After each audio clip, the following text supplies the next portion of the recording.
குல்ஷன் ராய்னு ஒரு பெரிய டிஸ்ட்ரிபியூட்டர். அவர் இந்த படத்தை பார்த்து, அவர் எல்லா பாலச்சந்தர் சார் படம் அவர், நமக்கு எல்வி பிரசாத் படம் அவர் தான் வாங்குவார். இந்த படம் பார்த்துட்டு कौन देखेगा ये कमल हसन को नर, यार भाग माटांगा, नहीं चलेगा, I don't want this picture sir, I don't want to release this picture, I don't want to buy this picture. அப்போ எல்வி பிரசாத் ரமேஷ் பிரசாத் ரிக்வெஸ்ட் பண்ணி, சார் பரவாயில்ல sir, let it be there, எங்களோட ரிலேஷன்ஷிப்காக நீங்கள் டிஸ்ட்ரிபியூஷனுக்கு எடுத்துங்கன்னார். படம் டிஸ்ட்ரிபியூஷனுக்கு ரிலீஸ் பண்ணினார். வித்தின் 2 weeks ஓவர்ஃப்ளோ வர ஆரம்பிச்சிடுது. செக்கு கொடுக்குறாரு, என்னை போய் கலெக்ட் பண்ண சொன்னார். அப்போ நான் வெளியில் உட்காந்துருக்கேன் குல்ஷன் ஆஃபீஸில். அசிஸ்டன்ட் டைரக்டர் அவர் வந்திருக்கான், காலிங் பண்ணார். பெரிய ஆள், நான் ஒரு துக்கட அசிஸ்டண்ட்டு பக்கத்தில் உட்கார வச்சுட்டு புலம்புறார் சார் மனுஷன். In my 25 years of service I have never made a bad judgment like this.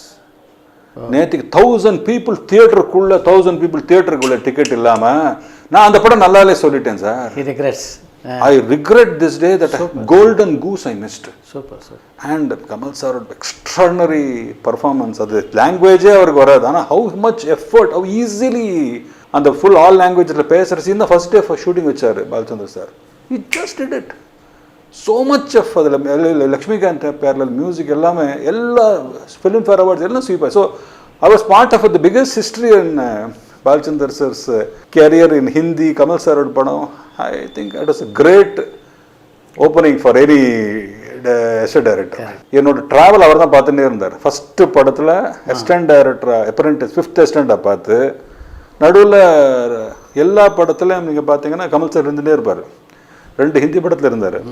அப்போ வந்து பாலச்சந்தர் எல்லா படத்துலையும் ஆல்மோஸ்ட் கமல் சார் சொல்லிட்டார். அந்த பொண்ணுங்க மன்னன் போது தான் ஒரு ஃபுல் சர்க்கிள் வந்துட்டேன்னு பார்த்துட்டார் அவர். ஏன்னா அது ஒரு 2-3 சாங்க்கெல்லாம் நான் தான் ஃபுல் ஃப்ளெஜ்டாக மிச்சல் கேமராஸு அது எல்லாத்துக்குமே நான் இருந்துட்டு இருந்தேன். கான்ஃபிடென்ட்டாக இருந்தேன் நான். ஐ வாஸ் தரோ with the work. So he was very happy. அப்போ எனக்கு ஆஃபர்ஸ் வந்தது வெளியில், எல்லாமே சின்ன படங்கள் அனௌன்ஸ்மெண்ட்டு. பட் இந்த படம் ஓகே ஆகல. பட் நான் ஒர்க் பண்ணிகிட்டே இருக்கேன் எனக்கு 20 வேணாது. அப்போது கமல் சார் கூப்பிட்டார், டைரக்டர் கூட வந்து நீ இண்டிபெண்டாக ரெடி ஆகிட்டியா? You think I am ready sir அப்படின்னா. யூஆர் ரெடின்னார். சார் இப்போது என் கம்பெனிக்கு ஒரு படம் பண்ணிவிடு அப்படின்னார்.